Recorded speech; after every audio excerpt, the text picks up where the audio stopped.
Pancasila, 5 sila yang menjadi dasar dan jiwa bangsa Indonesia lebih dari sekedar teks hukum. Ia adalah jati diri yang lahir dari sejarah panjang, penuh dinamika, dan tantangan yang tak pernah berhenti.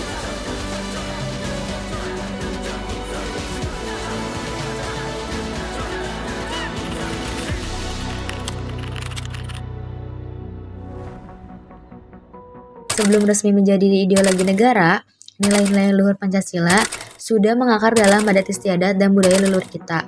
Mari kita telusuri akarnya. Untukmu Indonesiaku,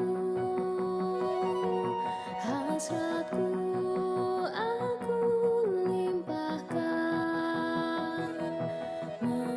Jauh sebelum Indonesia merdeka, di Kerajaan Kutai abad keempat, nilai ketuhanan dan sosial sudah dipraktikkan oleh Raja Mula Warman. Kemudian di Sriwijaya dan kerajaan-kerajaan Jawa seperti Erlangga, terlihat jelas semangat toleransi antaragama dan praktik musyawarah awal dalam menentukan raja.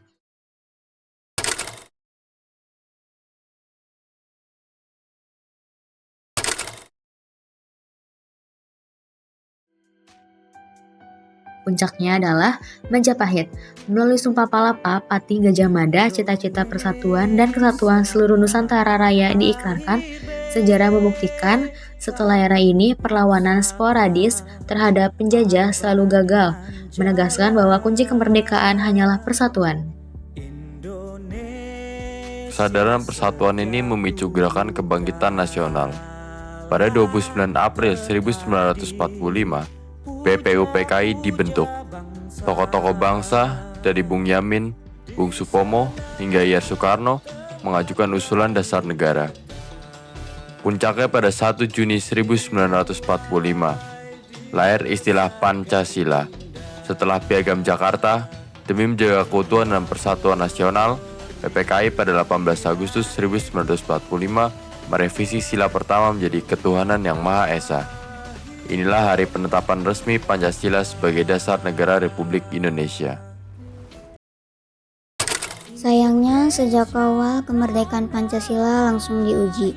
Era Orde Lama 1945 sampai 1966 adalah masa pencarian bentuk diwarnai ancaman ideologi seperti komunisme, PKI, dan Negara Islam Indonesia, DI atau TII. Selain itu, penerapan Pancasila juga menyimpang.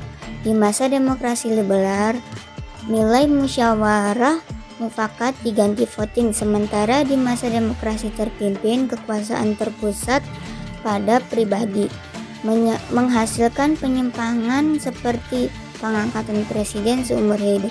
Setelah tragedi G30S, lahirlah era Orde Baru 1966 sampai 1998 dengan janji pelaksanaan Pancasila murni dan konsekuen. Namun janji itu berubah. Pancasila diwajibkan sebagai asas tunggal dan dijadikan alat politik untuk melenggakkan kekuasaan otoriter, menekan kritik, dan membungkam kebebasan. Faktanya, demokrasi Pancasila saat itu adalah kediktatoran. Keruntuhan Orde Baru melahirkan era reformasi 1908 sampai sekarang, membawa misi untuk mengembalikan Pancasila pada fungsi idealnya. Melalui amandemen Undang-Undang Dasar 1945 dan reformasi hukum, praktik demokrasi yang sesungguhnya mulai dijalankan dan kebebasan berpendapat dijamin. Namun, tantangan baru muncul, globalisasi, derasnya arus budaya asing mengancam jati diri bangsa. Disinilah revitalisasi Pancasila sangat diperlukan. Pancasila harus berperan sebagai filter moral, etis, dan memiliki fleksibilitas agar tetap relevan tanpa kehilangan akarnya. Kesimpulannya, sejarah mengajarkan Pancasila adalah aset nasional yang harus terus diperjuangkan dan dijaga konsistensinya. Tugas kita sebagai generasi penerus adalah memastikan Pancasila bukan hanya di jargon buku, melainkan panduan hidup yang nyata. Mari kita jaga persatuan dan moralitas demi Indonesia yang adil dan makmur.